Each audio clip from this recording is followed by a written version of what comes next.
Bisan unsaon, dili na gyud malalis ang Roman Catholic Church natukod sa 1099. Ang mutuo lang ni ining maong klase sa pamahayag o argumento kadto lamang mga tawo nga ignorante, inosente or way nasayran sa kasaysayan sa Santa Iglesia Katolika Apostolika Romana. Nga naman kay kung wala kay nasayran magud-ani dali ka mailad. Dali ra kaayo ka malingla sa ingon ani nga klase nga gitawag og statement. Bisan unsaon, dili na gyud malalis ang Roman Catholic Church natukod sa 1099. Dili malalis kung ang gipuntingan sa maong statement sa nakasulat sa standard reference referring sa whole institution, ang buti pasabot ang origin sa simbahang Katoliko.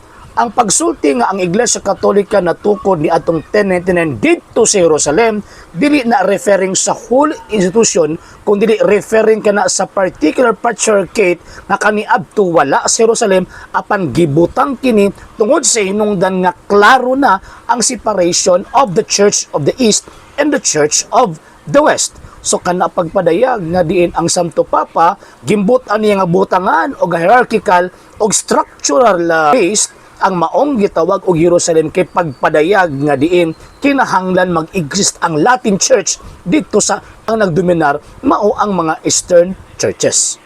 Pero wala kini nagpasabot nga diha pang pagkatugod sa Iglesia Katolika Apostolika Romana. Gani ang nagsugo niya ng panahona si Papa Urbano II nga diin iyang gipadala ang mga crusader sa Jerusalem aron pagtabang sa Emperor of the East aron pagbawi sa gitawag og balaang luna or balaang gitawag og lugar nga diin gikonquer sa mga Moros kaniadto o kinahanglan kining bawion o kinahanglan nga huptan kini sa Kristiyanong gitawag og relihiyon. Bisan unsaon, dili na gyud malalis ang Roman Catholic Church natukod sa 1099. Unsa may ilang ebidensya sa pag-ingon nga ang simbahang Katolika natukod ni adtong 1099? Actually ang ilang gibasa kanang basahon or standard reference nga din gipagawa sa Encyclopedia Britannica nga naa sa article nga Jerusalem. Pero sa akon lang gikaingon, dili pa lang dugay dili na referring sa whole institution kundi referring kana sa particular church or local church nga gi-establish didto sa gitawag og Jerusalem nga kaniadto wala pa nga naman kay kana mga lugar man gud na nagdominar man gud na ang Eastern Church pero subject gyapon siya sa Santo Papa sa Roma tungod sa hinungdan kay for the first 1,000 years walay laing Katolikong iglesia nga nag-exist at the time mao lamang ang simbahang Romano Katoliko nga gidumalahan sa Santo Papa. Ay, ang gigamit nila Encyclopedia Britannica man ang Encyclopedia Britannica lang gihapon ang miingon ug ang misulti nga diin ang Roman Catholic Church matrace ang iyang kasaysayan sa panahon sa gitawag og mga apostol sa unang siglo.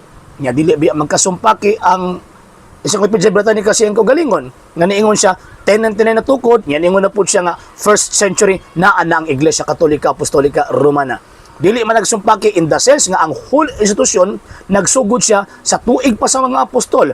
Og ang kanang 1099 again mao kana ang pag-establish sa gitawag og Latin Patriarchate didto sa gitawag og Jerusalem.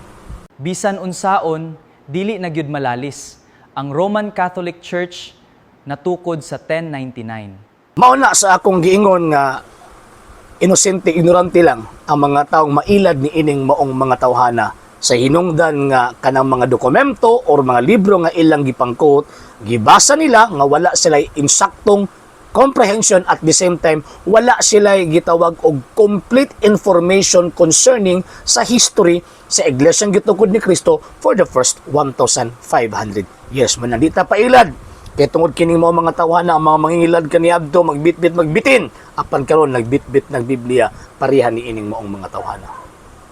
Sa hindi pa po nakapag-follow sa mga pages po natin, i-follow niyo po yung mga pages po natin, RJ Horolanciano II.TV, Argumento page, Kuya Apologist TV page, and RJ's Vlog 2022. And pwede rin po kayo mag-send po dyan ng Facebook stars. And also, sa ating po mga channels, sa hindi po nakapag-subscribe, i-subscribe po ninyo yung mga channels natin, The Lay Catholic, Apologist International Official, RJ Sanado Second TV, Kuya Apologist TV, and Barrio Kawayan Religious Forum. And pwede rin po kayo mag-send po dyan ng super sticker, super chats, and super thanks. And maraming salamat po sa mga kapatid at mga Katoliko na ulis pong tumutulong sa programa po natin. Maraming salamat po. Nang dahil po sa tulong at suporta po ninyo, ang programa pong ito until now andito pa rin po sa social media. And until now din po, nangangailangan pa rin po tayo sa tulong at suporta po ninyo dahil wala po kami magagawa rito mga sir, mga ma'am, kung wala po yung tulong at suporta po ninyo. Sa gusto pong tumulong, sa gusto pong sumuporta, pwede po ninyong ipadala ang tulong at suporta po ninyo sa pamamagitan po ng ating mga account numbers dyan po sa ating pong screen. And pwede niyo po kaming i-message sa ating pong page kung via remittance po yung papadala po ninyo. Maraming salamat po in advance.